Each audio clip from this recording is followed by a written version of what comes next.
United States is a nation of immigrants and is full of fascinating immigrant stories.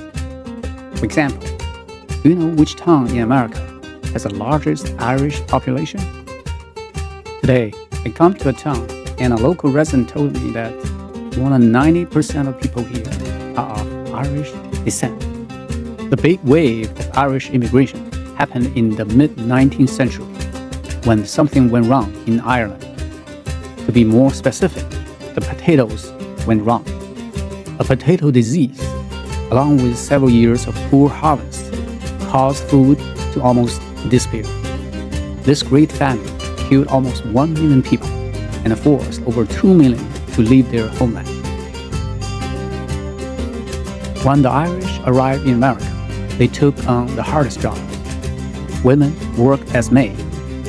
Men built railroads, dug tunnels, carried heavy cargo, and worked in mines. In 1847, an Irish immigrant named Daniel Ward came to this town and noticed red moss washing up on the beach.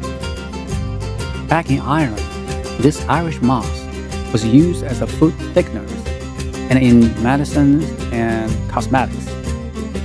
He invented a special moss rake, and soon this town became the sea moss capital.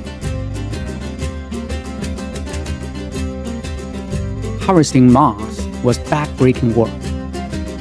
Workers used long rakes from boats to pull moss off the rocks, then spread it out on the shore to dry, before packing it up and selling it. Countless Irish immigrants built their lives in a new world through this tough labor. Later on, they built churches, opened pubs, and organized parades. They even turned St. Patrick's Day into an American holiday. They stuck together, they held grudges, and most importantly, they learned how the system worked.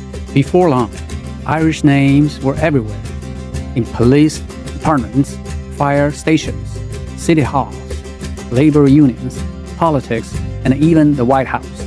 Names like O'Connor, O'Brien, O'Neill, McCarthy, Murphy, and Sullivan.